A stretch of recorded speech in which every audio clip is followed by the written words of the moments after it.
Bonjour chers internautes, je suis Carmela, votre sœur. Je vous salue dans le nom de notre Seigneur Jésus-Christ.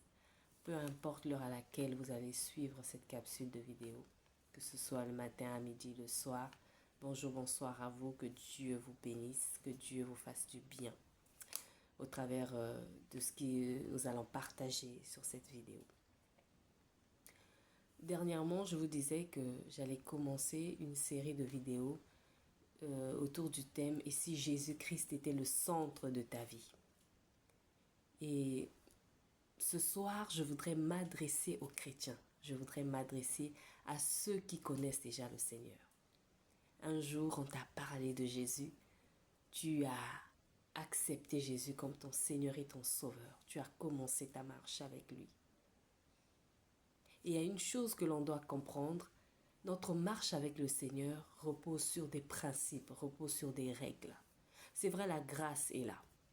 Mais la grâce ne t'exempte pas de savoir marcher, de marcher de manière juste, de marcher de manière de la meilleure des manières, suivant les règles et les principes établis par la parole de Dieu.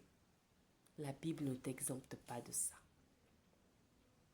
Et on doit comprendre une chose, c'est que notre relation avec Dieu repose sur ce qu'on appelle l'alliance. Parce que ce jour-là, quand tu as accepté Jésus-Christ comme ton Seigneur et ton Sauveur, tu as commencé une relation avec Dieu. Tu as établi une alliance avec lui. Et l'alliance, c'est comme un contrat. C'est une entente en fait. C'est une entente entre deux personnes. Et ça nécessite que l'on établisse des règles. Et comme un contrat, dans une alliance, chacune des parties a des droits et a des obligations. Je vais prendre un exemple. Par exemple, entre employeur et employé, le contrat qui les lie, le droit de l'employé, c'est son salaire. Son salaire, c'est son droit. Et son obligation ou ses obligations sont liées à son emploi, à son poste, aux différentes tâches qu'il doit rendre dans l'entreprise. Et l'employeur, son droit, c'est de recevoir ces services-là, c'est de bénéficier de l'expertise, de l'ingéniosité de la personne qu'il a employée. Et son obligation, c'est de payer cette personne. Et avec Dieu, c'est pareil. Cette alliance que nous avons avec lui nécessite que lui, il fait sa part, il l'a déjà fait même, et nous avons notre part à faire. L'alliance de Dieu aujourd'hui avec nous, il a donné son Fils Jésus-Christ pour nous. Il a donné Jésus-Christ, ce qui était le plus précieux pour lui. C'est difficile, même moi, je suis mère, je n'imaginerais pas un jour comme Abraham pouvoir sacrifier mon enfant, ça fait mal. Un enfant, c'est une partie de toi, mais tu le donnes en sacrifice pour sauver d'autres personnes. C'est un acte d'amour puissant. Et Dieu l'a fait. Il a donné Jésus pour nous. Et c'est grâce à ce don-là que nous avons été réconciliés avec Dieu. Et aujourd'hui, nous marchons avec lui. Mais ta part dans l'alliance que tu as avec Dieu, est-ce que tu connais ta part? L'Esprit Saint me disait que l'alliance repose sur 3 choses qui ne sont pas exhaustives d'ailleurs. Il y a les vœux, il y a la sanctification et il y a ton appel. Ça veut dire ce à quoi Dieu t'a appelé. Quand il t'a mis sur cette terre, il t'a appelé à quoi en fait? Et aujourd'hui, on va parler des vœux. Et on va se reposer sur le texte de Psaume 50. Vous pouvez le méditer en entier à la maison et laisser l'Esprit vous parler. Et concernant ce texte, on va juste s'appuyer sur les versets 14 et 15. La Bible déclare « Offre pour sacrifice à Dieu des actions de grâce et accomplis tes vœux envers le Très-Haut. Et invoque-moi au jour de la détresse, je te délivrerai et tu me glorifieras. » Ça veut dire que pour Dieu, les vœux sont importants. Mais c'est quoi un vœu? Un vœu, c'est une promesse, un engagement. Il y a des choses que tu as promis à Dieu. Tu as dit par exemple à Dieu, Seigneur, si tu me donnes ça, moi je promets de faire ceci. Si tu me donnes telle chose, Seigneur, moi je promets de te donner ça ou de... Peu importe, je ne sais pas ce que tu as promis à Dieu, mais tu as promis quelque chose à Dieu. Tu as fait un vœu à Dieu.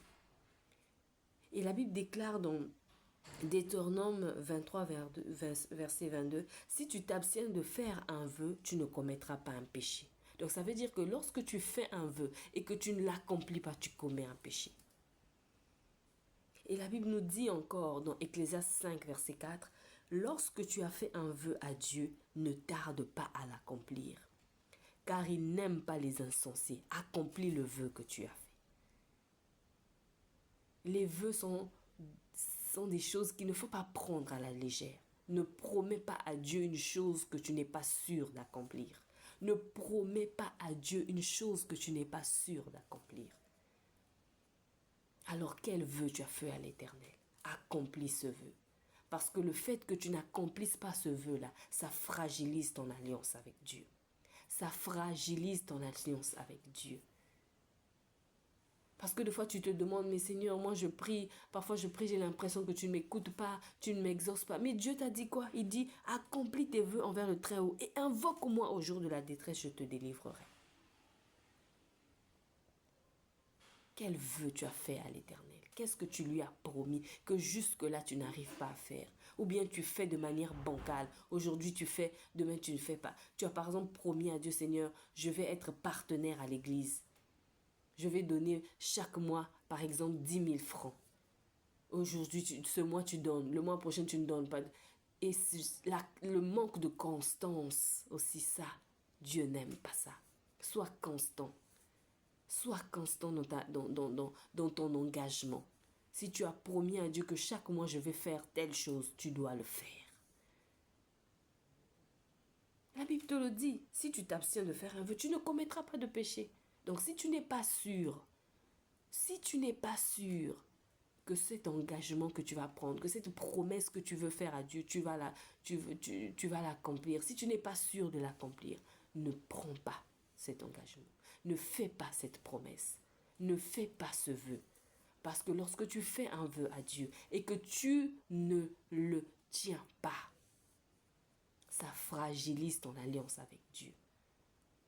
Alors mon frère, ma soeur, ce vœu que tu as fait à Dieu, accomplis-le. Tiens ton engagement, tiens ta promesse. Et Dieu tiendra toujours sa promesse de te délivrer quand tu es dans la détresse, de te sauver quand les temps sont difficiles, de te donner exaucement à tes prières. Alors, quel est ce vœu-là? Accomplis-le, accomplis-le, accomplis-le. Que Dieu vous bénisse.